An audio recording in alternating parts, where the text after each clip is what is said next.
Makanya ketika kita berdoa di Fatihah, rumah tenan. Ketika kita doa di Fatihah seperti ihdinas siratal mustaqim, iku siratal ladzina an'amta 'alaihim. Mestinya normalnya kan tunjukkan kami jalan yang lurus, yaitu siratoka, jalan engkau ya Allah. Itu tidak seperti itu, tapi siratal ladzina an'amta 'alaihim, jalannya mereka yang telah engkau beri nikmat. Karena manusia nggak mungkin niru Allah langsung, mergo Allah itu boten apa? Mangan boten. Artinya kita ini bisanya niru, ya niru wong ketemu wong, hadis ketemu hadis. Sebab itu ajane wong toreko ya ono benere ketika mengatakan wong kudu di guru. Cuma tak arani ono benere kok. Enggak fairnya kan kadang maknani guru itu hanya mursyid. Sebetulnya ngomongnya ndak usah seperti itu ya. Semua orang harus punya sanad. Sanad di toreko disebut mursyid, ning ilmu hadis disebut rawi, ning kepesantrenan disebut napa? Kiai atau guru. Tapi problem sebagian orang itu kan asobia, torikoh, yang penting itu duwe napa? Mursyid. Anak mahasiswa yang penting di dosen. Karena apa? Itu tadi rumah tenan, awas kena salah. Orang itu ndak bisa niru Allah, sing iso ditiru podo-podo manusa. Mulane ihdinas siratal mustaqim, siratal ladzina an'amta. Anut dalane wong sing telah engkau beri nikmat. Ya yang telah itu siapa? Ya sing wis mati. Iku sing mesti kena dinut sing wis mati. Tapi problem wong mati ini terserah sing nyejarahno. Padha wae iki misale anut Abdul Qadir Jilani utawa anut Imam Ghazali, rawine hok. Atau penafsirnya goblok. Ya mau kados kula ngaji sore tak contohno, ana wong soleh alim jagungan mbek wong ayu utawa ketemu wong ayu takok-takokan ning perapatan. Terus mbok simpulno nek ngono jagungan mbek wong ayu iku. Lah kan goblok banget. Padahal iso wae wong iki faktor tonggo sehingga ngergani utawa kebetulan cawe wedok mau takok bab haid.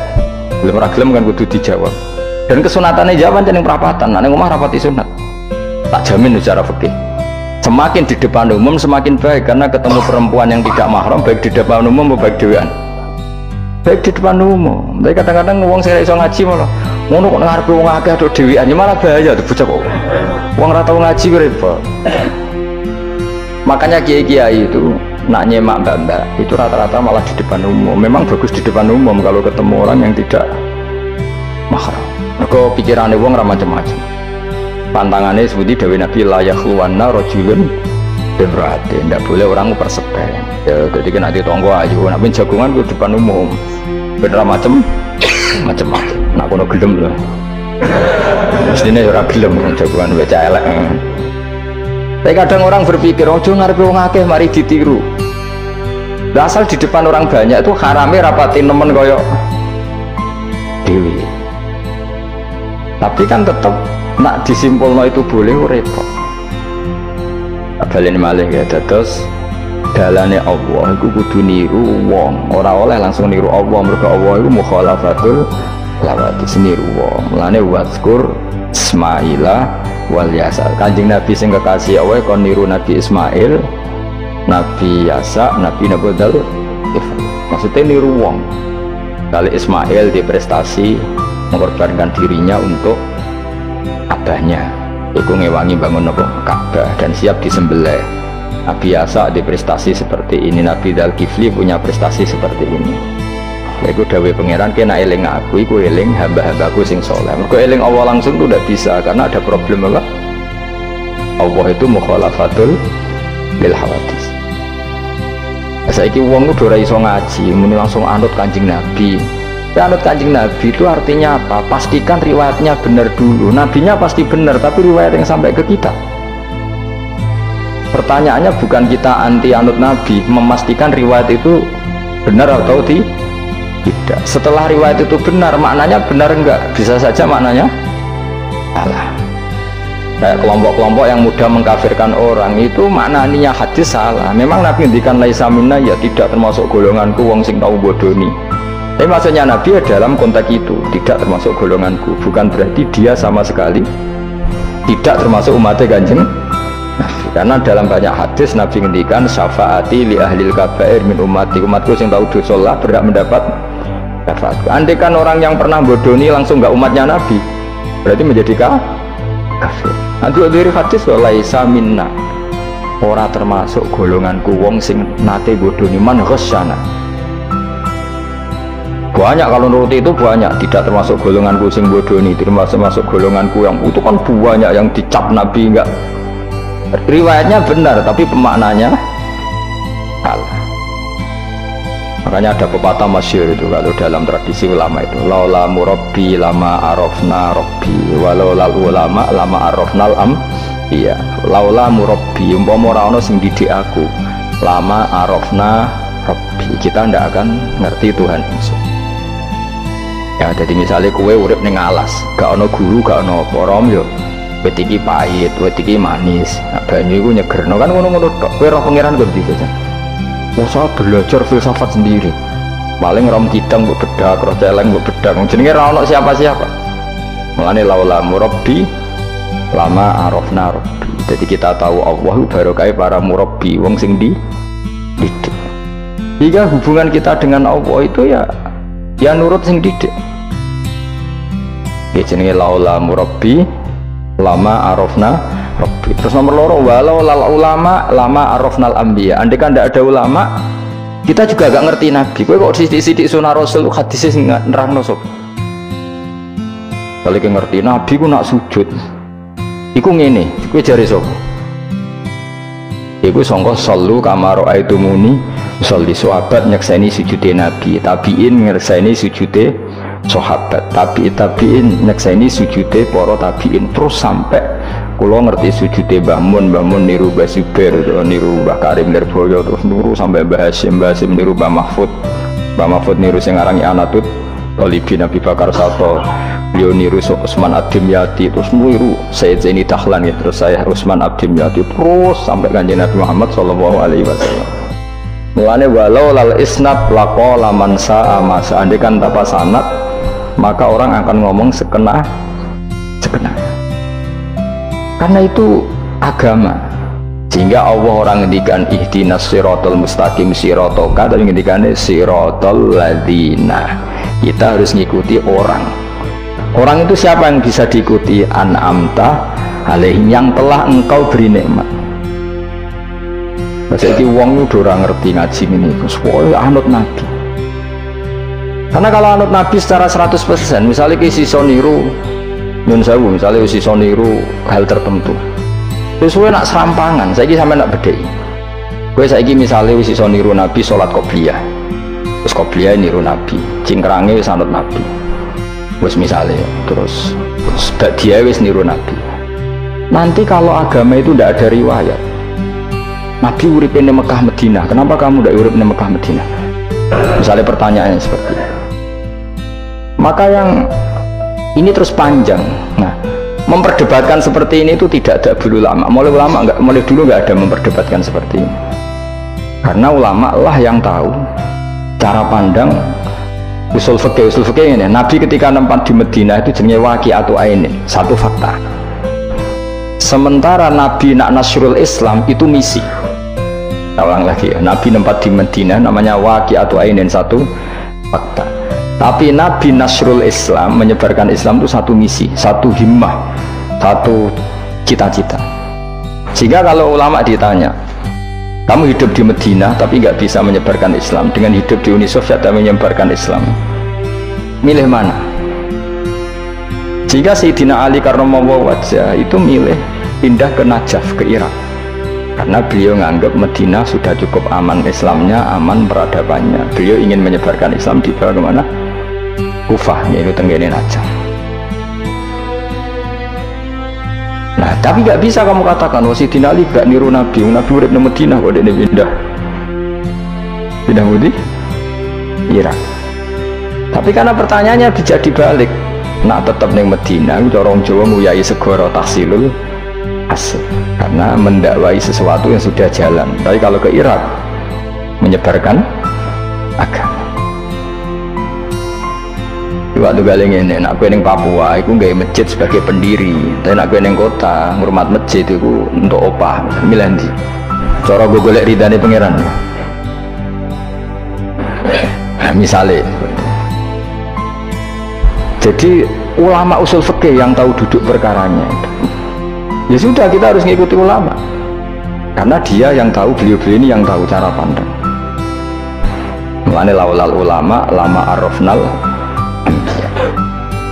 Dulu ketika era murni itu orang sedekah itu biasa, mesti diterima. Hadiah ya biasa, mesti diterima. Tapi ketika era Umar bin Abdul Aziz, beliau jadi khalifah, dulu seperti itu namanya sedekah, sekarang suap. Semenjak itu ada aturan baru, kalau orang sedang jabat kok dikasih hadiah orang berperkara itu nggak boleh, karena potensinya dulu nggak kebayang ada suap itu, karena orang kalau ngasih ya ikhlas, bahkan diterima itu sudah senengnya bukan. Nah ini gak salam tempel sidik ngatur kiai mulai dolim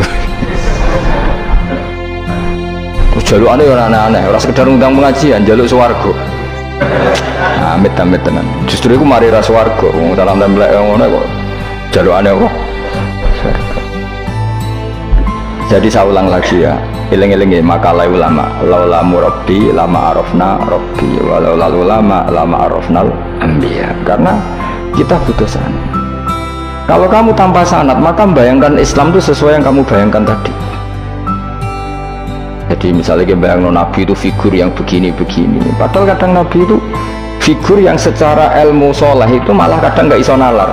Sing iso nalar itu ilmu yang riwayat. Misalnya gini, Nabi itu punya sisi unik. Kalau dahar itu di depan umum, kadang sampai di luar di depan umum. Terus kalau memperlihatkan sebagai manusia itu ya diperlihatkan. Kenapa? Karena Nabi jadi Nabi itu setelah Nabi Isa. Nabi Isa karena begitu sempurna malah kecelakaan dianggap pangeran. Sehingga Nabi itu kalau dahar itu di depan umum. Terus Nabi istrinya banyak. Karena untuk mempertegas bahwa Nabi itu tidak Tuhan. Karena ciri utama Tuhan itu tidak beristri, tidak beranak, tidak makan, tidak minum. Jadi kamu ini cara bahasa modern itu Nabi justru bikin kontra dengan Tuhan supaya kelihatan tidak sebagai Tuhan. Nak loro yo bangga, nak dahar yo bangga, nak ngombe yo bangga. Justru itu bagus, itu di ranah ilmu. Tapi nak di ranah rasa, kowe kan seneng di panutan sing terkenal atau mangan. Terkenalir atau ngombe kan kesannya kan luwe wow, luwe keren. Tapi secara ilmu itu tidak bagus karena nanti ada potensi kecelakaan dianggap Tuhan. Itu contoh-contoh kecil. Jadi itu ilmu. Loh, yang tahu itu ya tak ulang lagi ulama. Justru Nabi ketika sakit, ketika dipanah ya luka, ketika diantemi wong kafir ya berdarah-darah, itu bagus. Orang nggak perlu memitoskan Nabi itu orang yang misalnya nak dipanah rata tedas, dibacok rapopo. Iku gak Nabi pendekar, jadi paham. Jadi tapi itu secara ilmu, dan sahabat nggak pernah kecewa misalnya nyon sewu Nabi dipanah kok popo ya kecewa, ya seneng aja. Karena mereka diajari Nabi, aku itu gak pangeran. Nah ini saya cerita, jadi andai kan agama itu tidak berdasar sanad, tidak berdasar ilmu, maka orang akan menghayalkan agama dengan pikirannya sendiri. Itu kan seperti orang idolakan Gajah Mada, wah Gajah Mada terlalu sempurna sampai musnah, jadi gak ada kuburan nih, baliknya neng langit, soalnya udah dintilah musnah terus macam-macam.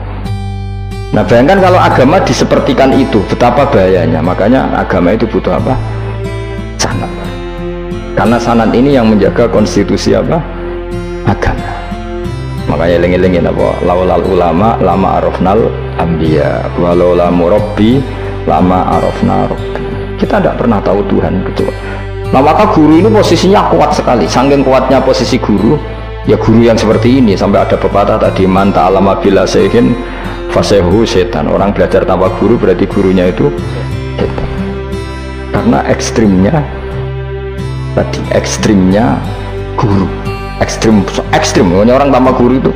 Nah kemudian terus mulai ada dominasi. Orang toreko hanya nganggap itu mursyid, mahasiswa yang nganggap itu dosen misalnya. Terus di tradisi ilmu itu guru. Sebetulnya itu tidak itu semua, yaitu bagian dari itu, tapi tidak itu semua. Yang penting itu ada sanad. Jika cara pandang itu tadi, Nabi di Medina itu waqi'atu ainin, satu fakta sosial. Meskipun dengan segala fadhailul Madinah, tetap itu satu fakta sosial. Itu hanya Rasulullah terbanyak hidup di Kufah. Mulai Sayyid alim-alim di Kufah, setelah itu pindah ke Yaman. Apakah pindah ke Yaman itu berarti meninggalkan tempat gaya Rasulullah? Tidak seperti itu. Tapi ciri utama Nabi itu dakwah dan nasrul ilm. Dan yang butuh zaman itu Yaman ya ke Yaman, yang butuh itu ke Indonesia ya ke Indonesia. Nah, andai kan sunnah Rasul dimaknai secara sepihak, kudu urip ning Madinah. Berarti orang Islam sekali gak ning Madinah gak dianggap sunnah. Wah, kan terus panjang jadinya. Makanya terus ada ilmu, yaitu namanya usul fikih. Usul fikih itu yang ngatur itu semua, yang bisa menganalisis. Caranya gampang saja. Zaman Nabi Sugeng itu sudah nyuruh Sayyidina Ali ke Yaman, disuruh dakwah ke Yaman. Beberapa sahabat disuruh ke daerah-daerah terpencil. Artinya apa? Andaikan yang ditempati Nabi Madinah itu jadi sentral, harus orang di Madinah, Nabi tidak akan menyuruh orang keluar dari. Tapi nyatanya mereka disuruh keluar demi kepentingan dakwah. Berarti keluar dari Madinah itu bukan meninggalkan sunnah Rasul. Akhirnya terus jadi ilmu. Akhirnya terus dibedakan mana waqi'atu ainin, mana yang misi. Tentu didahulukan apa? Misi atau himmah. Jadi itu harus ada ilmunya, memang seperti itu. Misalnya termasuk yang paling terkenal saya contohkan berkali-kali, Nabi itu kalau sedekah ya pakai tamar, kalau uang ya pakai dinar. Tapi ilmu kita tahu maknanya itu adalah alat tukar. Hingga di Indonesia kita sedekah pakai rupiah. Kalau Nabi pakai tamar, kita ganti beras karena maknanya kut, makanan pokok. Oh kok pepeh niru Nabi. Lagi niru Nabi saiki berarti sedekah rupiah, gak niru Nabi. Nabi nggak pernah sedekah pakai rupiah, tapi pakai apa? Dinar. Nah itu terus ada ilmunya, yaitu disebut ada ilmu waqi'atu ainin. Kebetulan Nabi orang Mekah, maka sedekahnya pakai dinar. Di era itu orang Mekah seringnya dahar kurma. Terus itu semua dimaknani kot sama alat tukar, apa? Kot sama alat tukar. Sekarang alat tukar rupiah ya berarti sedekahnya rupiah.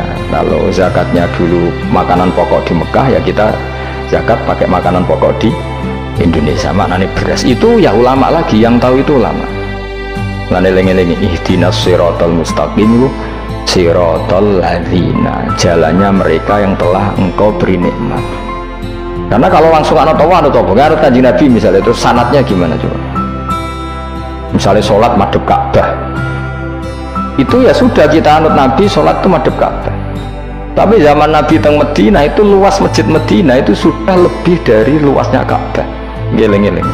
Dina ana wong fanatik Ka'bah itu, fanatik presisi Ka'bah ya rapati ngaji. Zaman Nabi Sugeng itu luas masjid itu sudah lebih luas ketimbang Ka'bah.